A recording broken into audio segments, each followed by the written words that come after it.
Eh bien bonjour à tous. Bon, je viens vous voir cette fois-ci avec un autre petit format de rendez-vous.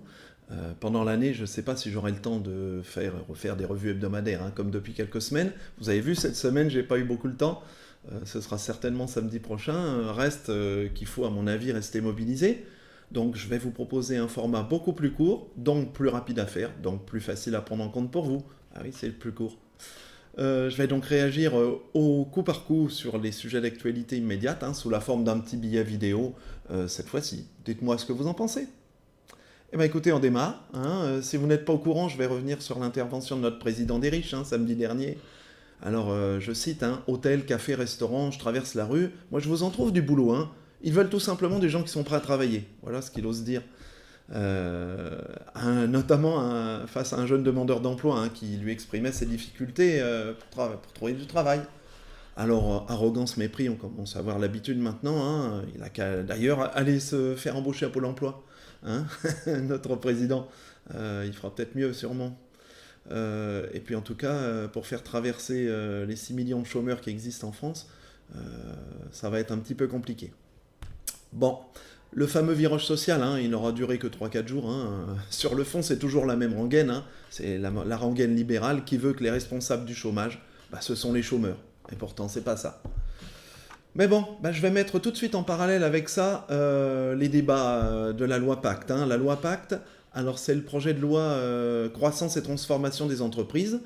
La rapporteure La République En Marche, hein, qui s'appelle Coralie Dubost, soutenue par son groupe, ou du moins une partie, a tenté dernièrement, là, cette semaine, de réécrire les règles de la participation en faveur des salaires qui sont inférieurs à 80 000 euros par an. Hein. Alors tout ça au détriment des salariés les mieux payés, c'est-à-dire au-dessus de 80 000 euros par an. C'est loin d'être le cas de la majorité des gens en France, je pense, hein, largement.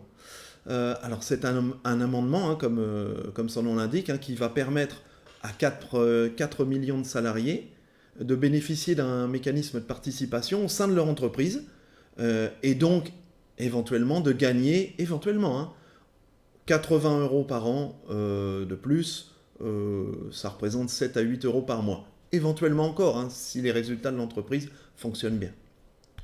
Alors elle poursuit, et je cite encore, nous savons, elle dit, hein, nous savons qu'il y aura des perdants au-delà de ces 80 000 euros. Mais nous pensons que ce sont des personnes qui sont suffisamment gagnantes là où nous avons beaucoup et de plus en plus de perdants dans la société. Effectivement, ça se défend. Je précise, hein, ça coûte 0 euros au budget et ça coûte 0 euros aux entreprises. Et alors là, la réponse de notre ministre de l'économie, Bruno Le Maire, elle est glaçante et vraiment elle représente bien l'état d'esprit de ce gouvernement. Je cite, j'essaie de ne faire que citer, hein, entre guillemets, cette mesure, puis il prend ses grands airs, hein, cette mesure, je vous remercie d'avoir posé cette question, là. Cette mesure fait perdre très exactement 371 euros par an aux salariés qui sont concernés. Ça fait beaucoup pour des salariés qui ont entre 80 000 et 120 000 euros de revenus par an. Ça ne fait que 150 000 personnes. Mais croyez-en, ma petite expérience politique, vous allez les entendre très fort. Et je doute que vous entendiez beaucoup ceux qui vont gagner 7 à 8 euros de plus par mois. Point. Ce ne sera pas facile à expliquer. Alors pourquoi on leur retire 371 euros par an? Politiquement, on fait beaucoup de perdants. Alors que de l'autre côté, le bénéfice me paraît insuffisant. Je demande donc le retrait de cet amendement. Et tout le monde s'exécute derrière. Bon, écoutez, je vais laisser ce tout petit billet à votre réflexion. Voilà les gens qui pondent des lois pour nous. Enfin, pas pour nous en fait, vous voyez bien, parce que c'est loin d'être pour nous. C'est pour eux. Ok, la révolution, hein, dans les urnes.